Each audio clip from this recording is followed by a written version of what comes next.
February 9th, 1946. The thermometer outside the ruins of St. Nikolai Church read -17 degrees Celsius. Inside what had once been a schoolhouse, now a makeshift distribution center, Margaret Weber held her 3-month-old daughter against her chest, trying to share what little warmth her own malnourished body could provide. The infant, Emma, hadn't cried in 2 days. Margareta knew what that meant. Babies who stopped crying were babies who were dying. She had come to this building expecting nothing. Maybe some flour mixed with sawdust, if they were lucky. Maybe a few potatoes, frozen and partly rotten. Maybe nothing at all. Germany was a graveyard. The war had ended 9 months ago, but the dying hadn't stopped. If anything, it had accelerated. At least during the war there had been rations, however meager. Now there was only rubble, cold, and the constant gnawing of hunger. What she didn't expect, what none of the 300 mothers crowded into that freezing room expected, was what the American relief worker pulled from the wooden crate marked "Care" in bold black letters. A blanket. Thick, wool, impossibly soft, not repurposed from military supplies, not thin and threadbare. New, clean, warm, blue with white clouds embroidered along the edge. Beautiful. The American woman, speaking broken German through an interpreter, held it up. "For your babies," she said simply, "to keep them warm." Margareta Weber, who had survived the firestorm of 1943, who had watched her husband die at Stalingrad, who had endured the Soviet occupation of East Prussia before fleeing west, who had thought she was beyond tears, broke down completely. She wasn't alone. Across the room, 300 mothers wept, not from despair, from something they thought had died in Germany forever: hope.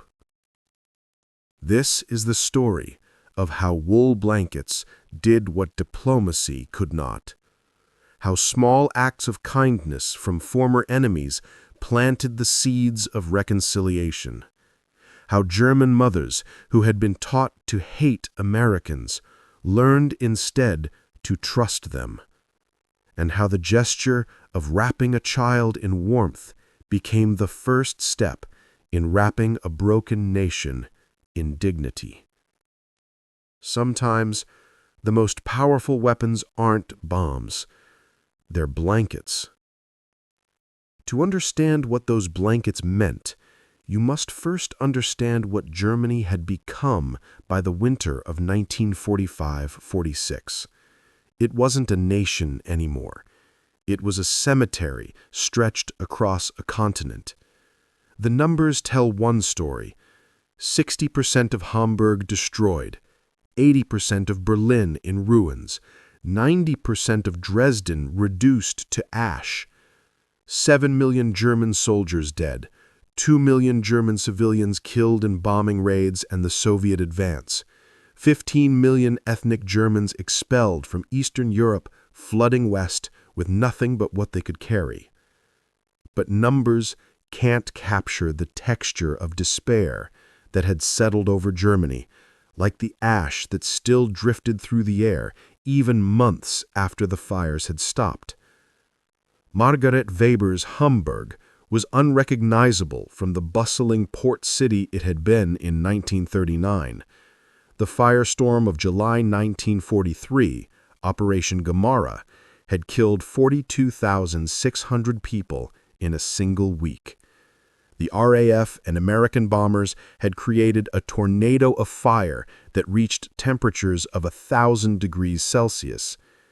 The heat was so intense that people in bunkers suffocated from lack of oxygen as the firestorm sucked the air from underground shelters. Margareta had survived by running. She had been visiting her sister in the suburbs when the bombs fell. She watched the center of Hamburg burn from 5 miles away, knowing her parents were somewhere in that inferno. She never found their bodies. There was nothing left to find. Now, 2.5 years later, Hamburg was a landscape of broken walls and empty windows.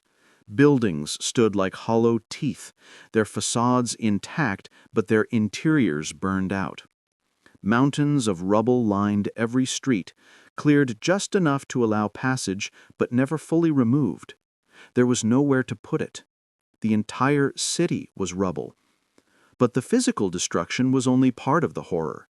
The cold and hunger of the winter of 1945-46 killed more Germans than died in the war's final months.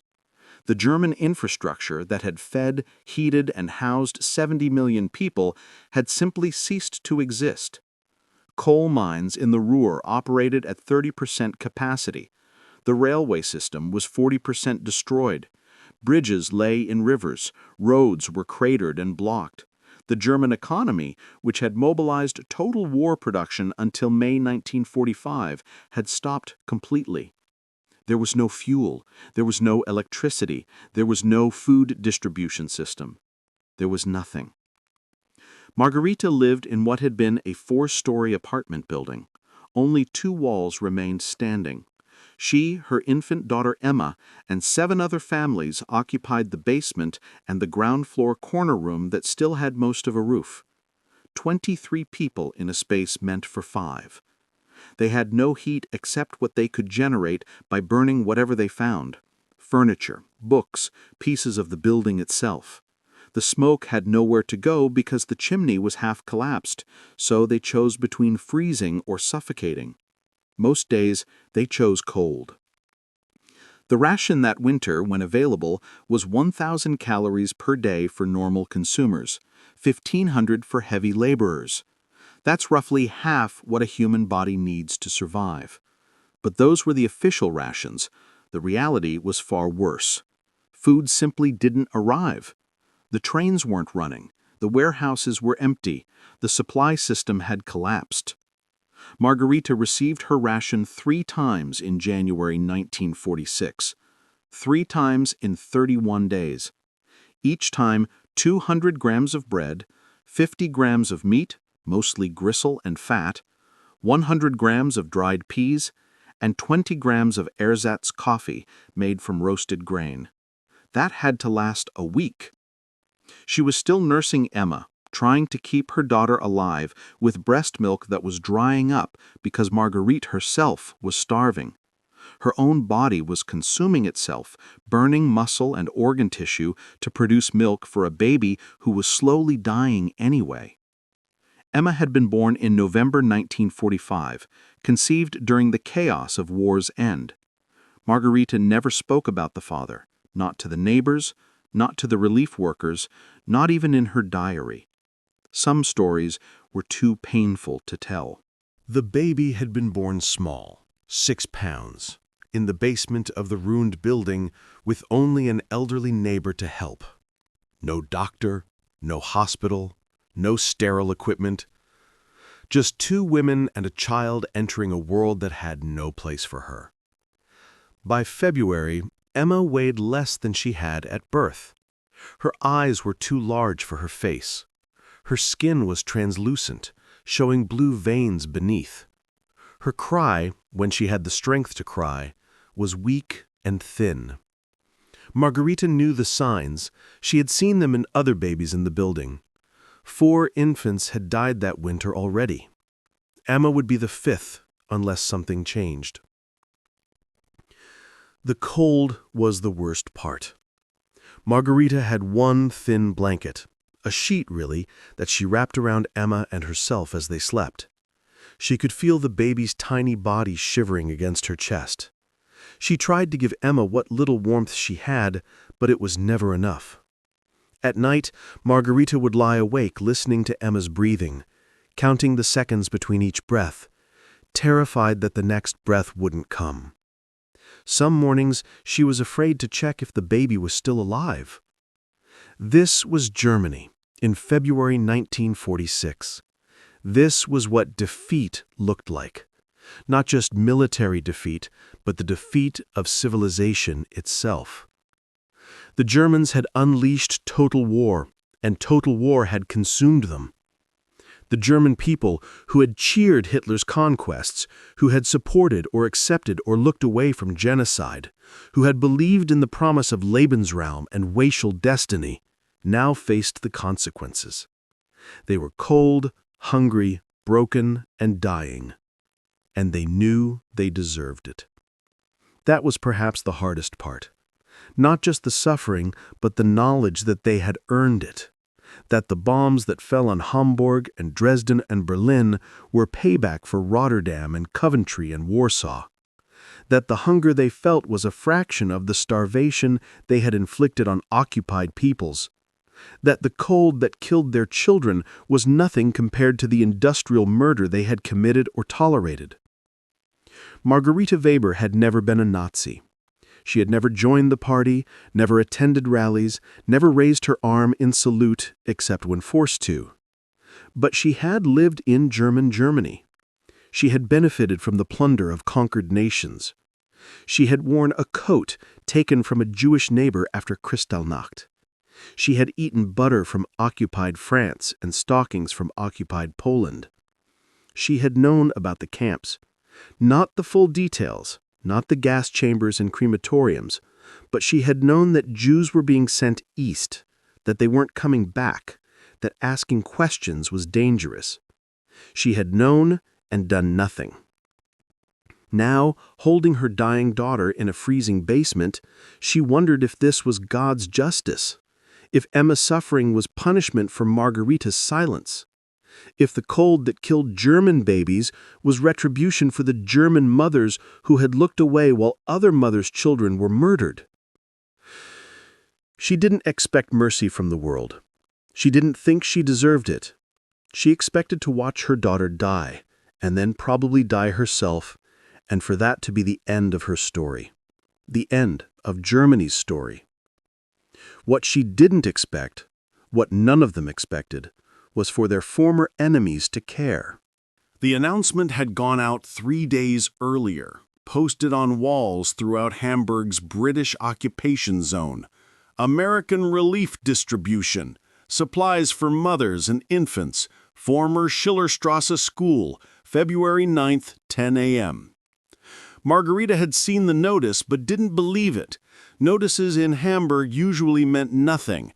They announced rations that never arrived, coal deliveries that never came, job opportunities that didn't exist. Words on paper had stopped meaning anything. But her neighbor, Frau Hessler, who had lost 2 of her own children to starvation, insisted they go. "What can it hurt?" she asked. "If there's nothing, we're no worse off. If there's something—" She didn't finish the sentence. Hope was dangerous. Hope got you through the door, hope made you believe, and then hope crushed you when reality proved empty again. Better not to hope at all. But Margarita went anyway, because what else was she going to do? Sit in the frozen basement and watch Emma die? She wrapped the baby in the thin sheet, put on her winter coat, threadbare and inadequate, but all she had, and walked the 2 miles to the former school. Emma against her chest, her arms wrapped around the tiny body, trying to shield her from the wind that cut through Hamburg's streets like knives made of ice. The walk took an hour. Margarita had to stop frequently to rest. Malnutrition had left her weak, dizzy, barely able to carry even the tiny weight of her daughter. Other mothers walked beside her, a silent procession of ghosts carrying ghost children through a ghost city. They arrived to find a line already formed. 300 mothers at least, maybe more, wrapped in whatever clothes they had, holding babies and small children, everyone gray-faced and hollow-eyed and trying not to hope. The doors opened at 10 a.m. The line moved slowly forward. Margarita could see inside now, see wooden crates stacked against walls, see American women in civilian clothes moving efficiently, organizing supplies. She could see her breath in the air. Even inside, it was freezing. It took an hour to reach the front of the line, an hour of standing in the cold, of Emma shivering against her, of Marguerite's feet going numb, of other mothers in line fainting from weakness and being caught by neighbors. Finally, Marguerite stood before a table where an American woman, perhaps 30 years old, sat with a clipboard and an interpreter, a German woman who spoke English. "Name?" the interpreter asked. Margarete Weber. Address? Eppendorfer Strasse 47. What's left of it. Children. One daughter, 3 months old. The American woman made notes, then looked up at Margareta. She had kind eyes, Margaret had noticed with surprise. Not the eyes of a conqueror, the eyes of someone who cared. Through the interpreter, the American asked, "Is your daughter eating?" Margareta hesitated, then told the truth. "I'm trying to nurse her, but my milk there's not enough. She's losing weight." The American nodded, made more notes, then stood and walked to one of the wooden crates. She returned with 3 items: a package of powdered milk, a rubber nipple and bottle, and a folded blanket. She set them on the table. Margareta stared at them, not understanding. "The powdered milk," the interpreter explained, "you mix with water, 1 part powder to 3 parts water. Boiled water, if you can boil it. Your daughter can drink this if you can't produce enough milk. The bottle and nipple are yours to keep. And the blanket." The American woman unfolded the blanket, holding it up so Margareta could see. It was thick, wool, blue with white clouds embroidered along the edges. New, not military surplus, not repurposed, not threadbare. New. Made specifically for this purpose, for this moment, for babies like Emma. "For your daughter," the interpreter said, "to keep her warm." Margareta reached out and touched the blanket. The wool was soft under her fingers, softer than anything she had touched in years. It was thick, warm even to the touch. She could imagine wrapping Emma in this, protecting her from the cold that was killing her. And something inside Margareta, something that had been frozen solid since the firestorm of 1943, cracked open. She looked at the American woman, this former enemy who had traveled across an ocean to give blankets to German babies, and she couldn't speak. Her throat closed, her eyes filled with tears. She tried to say thank you, but the words wouldn't come. The American woman understood anyway. She came around the table. The interpreter started to object, this wasn't protocol, and she put her hand gently on Marguerite's arm. "I'm a mother too," she said in English. The interpreter translated, though by then Marguerite was crying too hard to fully hear. "I have a daughter at home. She's 2 years old. When I saw the photographs of German mothers and babies, I had to come. I had to help." She squeezed Marguerite's arm. "The war is over. Your daughter deserves to live. Let us help you keep her alive." Marguerite nodded, unable to speak, and took the blanket, the milk, the bottle. She held them against her chest with Emma, feeling the weight of them, the reality of them, the impossibility of them.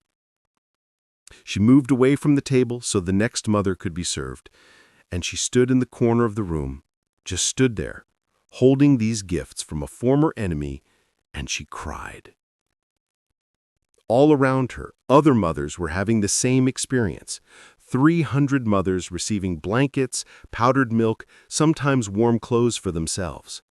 300 mothers discovering that the world hadn't forgotten them, that someone cared if their babies lived or died, that there was still kindness left somewhere in the ruins.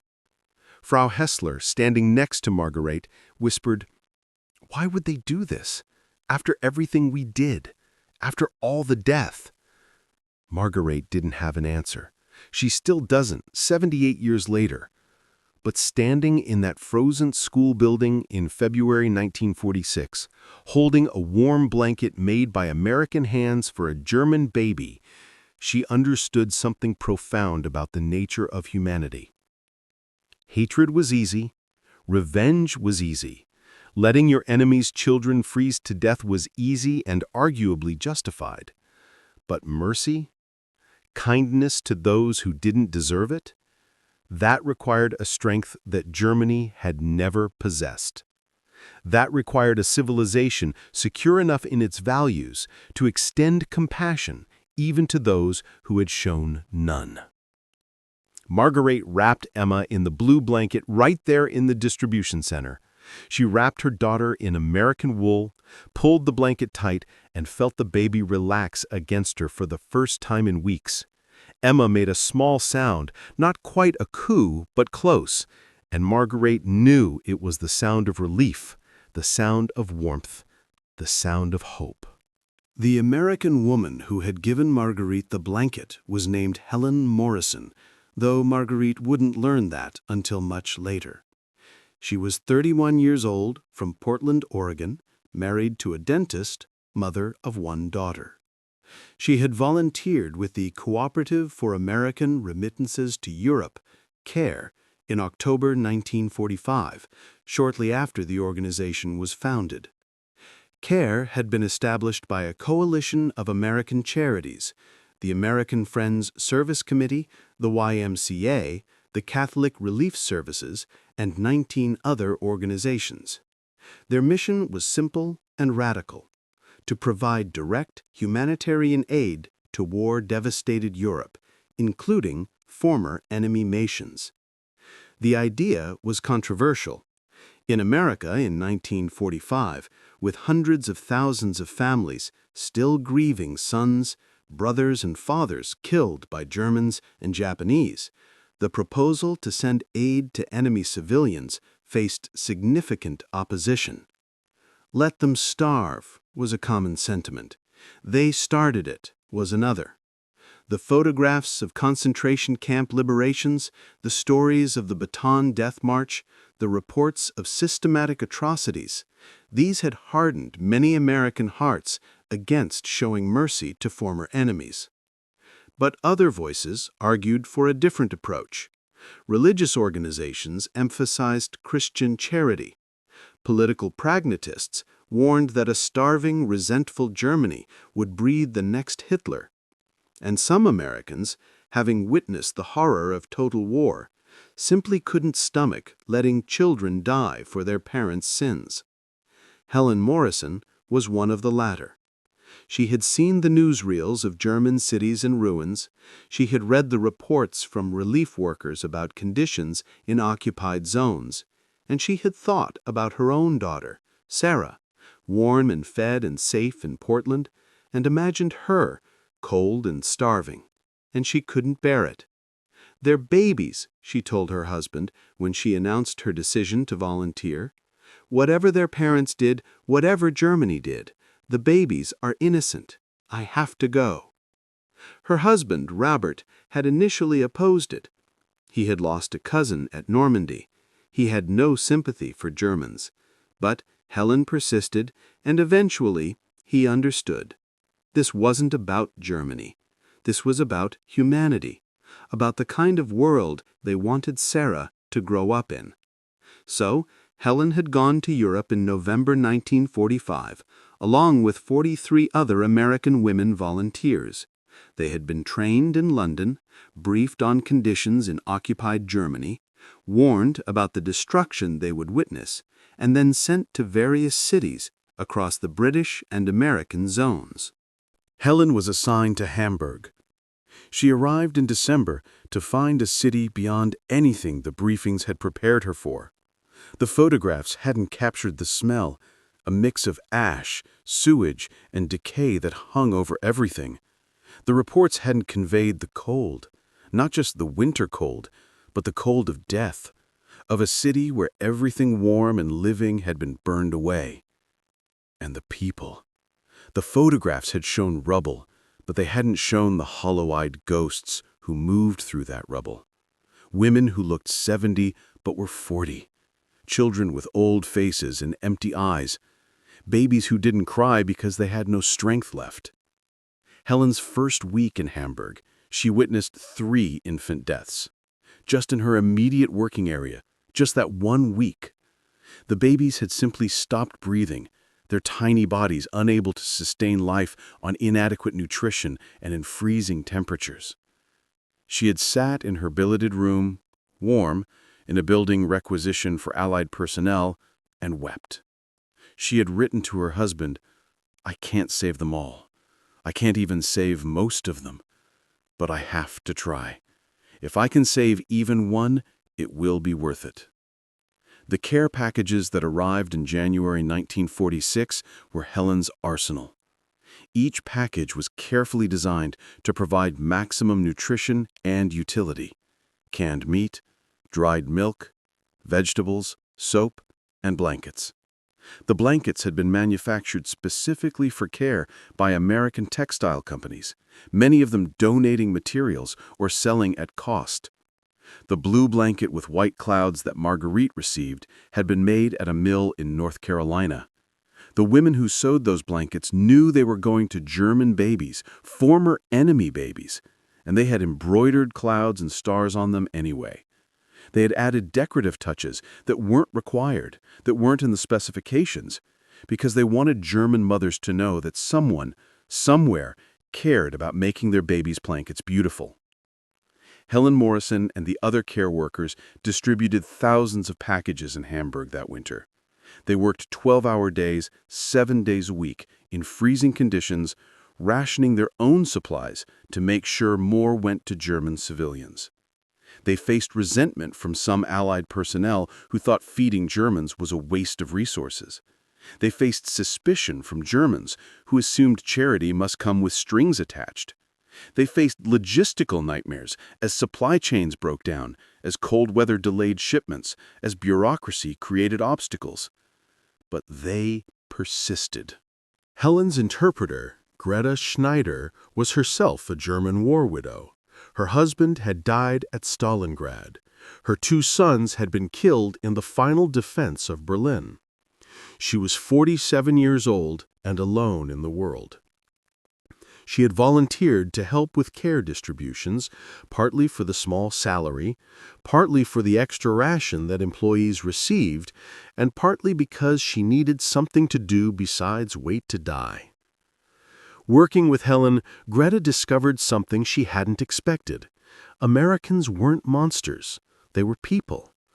People who had seen terrible things done by Germans and chosen to respond with kindness anyway. "Why do you do this?" Greta asked Helen one evening as they inventoried supplies. "After what we did to you? After all the death?" Helen was quiet for a long moment, then said, "My cousin was killed at Normandy. He was 19 years old. He had never even been on a date. He died on a beach in France, and I will never forgive the people who sent him there to die." She looked at Greta. "But that doesn't mean I want German babies to freeze to death. Those babies didn't kill my cousin. Those babies didn't start the war. They're just babies, and babies shouldn't die for politics." She continued, "We can't change the past, Greta. We can't bring back the dead, not yours or mine. But we can choose what happens next. We can choose revenge, or we can choose rebuilding. We can choose to let hate consume us, or we can choose to do something good with whatever time we have left." Greta wept. For her sons, for her husband, for the waste of it all. But also from something else. Recognition that the world she thought she understood, a world divided into us and them, friend and enemy, victor and vanquished, was more complex than she had imagined. The February 9th distribution was one of dozens Helen organized that winter. But it stood out in her memory, she would later write, because of the reactions. The 300 mothers who received blankets that day weren't just grateful, they were transformed. "You could see it happening," Helen wrote to her husband. "You could watch these women, who came in expecting nothing or expecting humiliation, discovered that someone cared about them. Their faces changed, their posture changed. It was like watching people remember how to be human. One woman, Helen didn't record her name, but the description matches Margaret Weber, stood in the corner holding her blanket and crying for 20 minutes. Just crying. Helen watched her wrap her baby in the blanket, and the way she did it, the tenderness and care, the way she checked every fold to make sure no cold air could reach the child, reminded Helen so much of her own mother that she had to step outside for a moment to compose herself. "We're not saving Germany," Helen wrote. "I don't know if Germany can be saved. But we're saving babies. We're saving mothers. We're saving the idea that people can be kind to each other even after terrible things. And maybe that's enough." Margarita carried her treasures home like sacred relics: the blanket, the powdered milk, the bottle. The walk back to Eppendorfer Strasse took longer than the walk there because she stopped every few blocks to check on Emma, to make sure she was still breathing, to marvel at how the blanket kept her warm.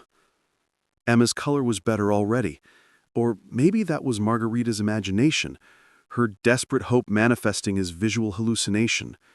But the baby wasn't shivering anymore. That was real. The thick wool blanket held warmth in a way the thin sheet never could. When Margarita reached the ruined building that served as her home, the other residents gathered around. Frau Hessler showed her own blanket, yellow with small flowers embroidered on it.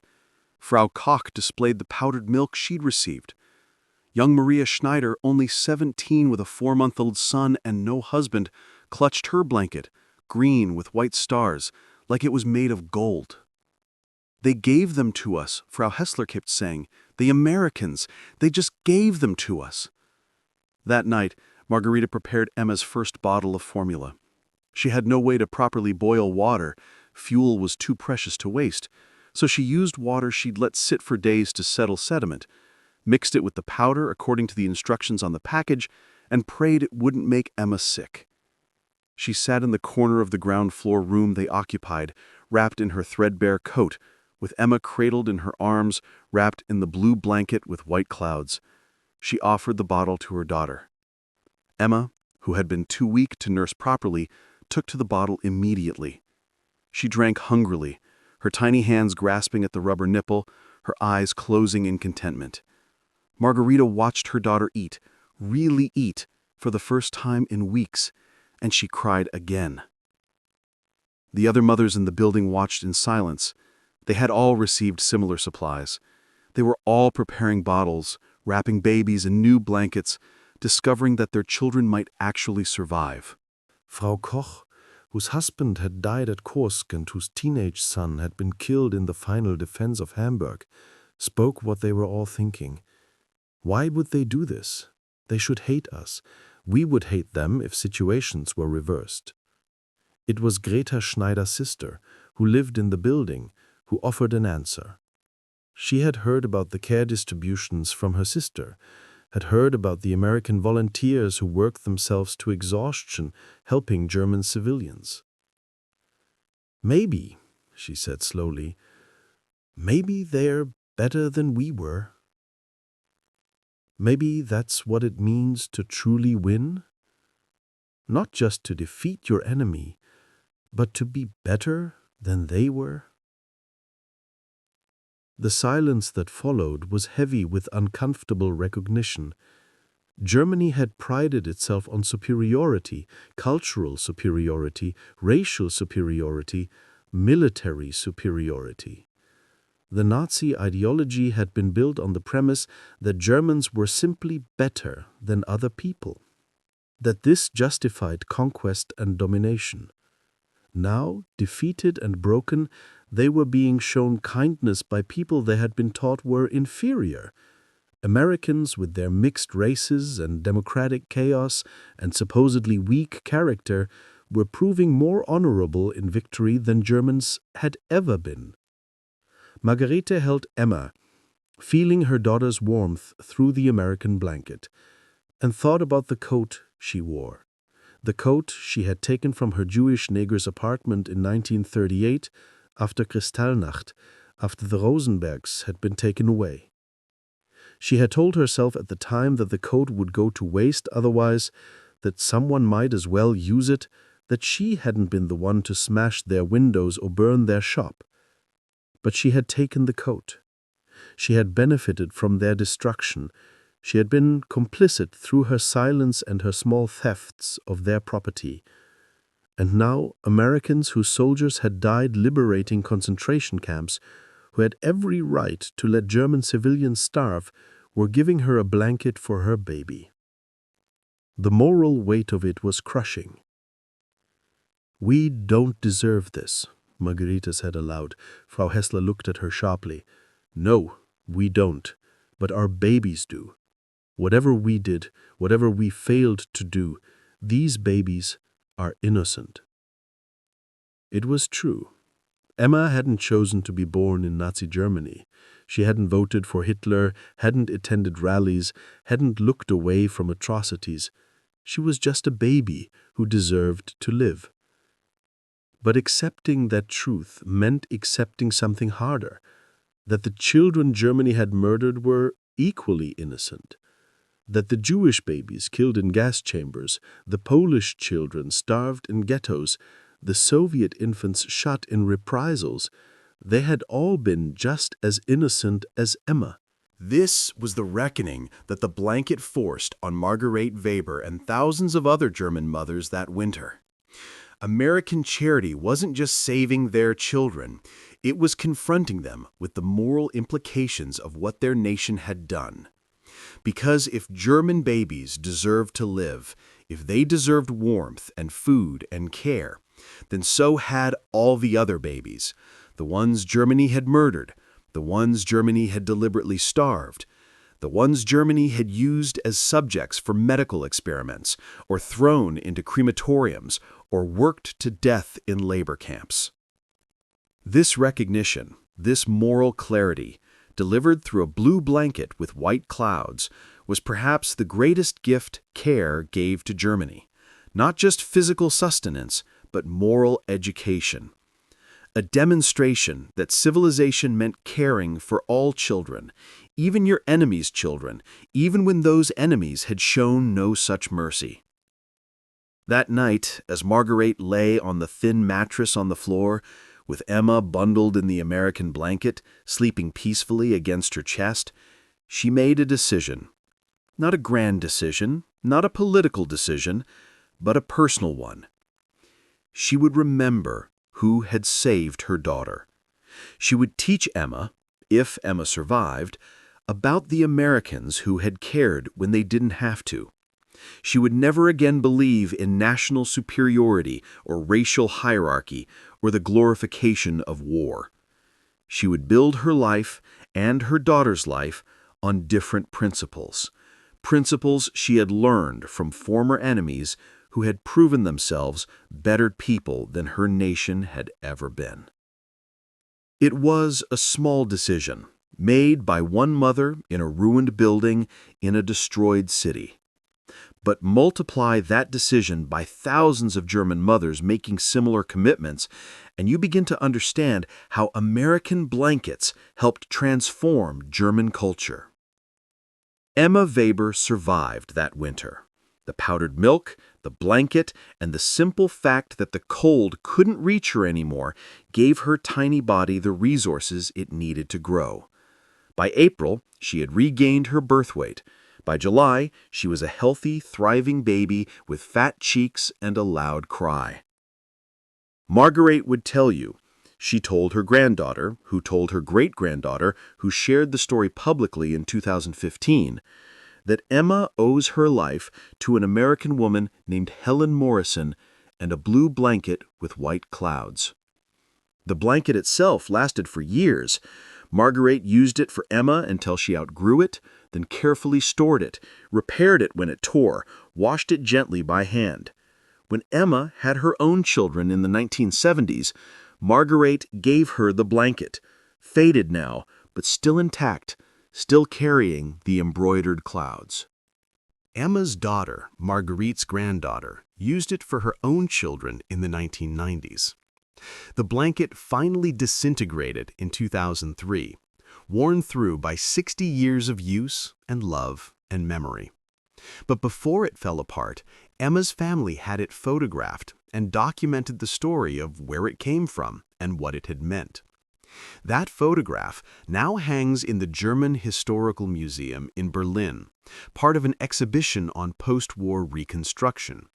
The label reads, "American Relief Blanket, 1946, symbol of the reconciliation that rebuilt Germany."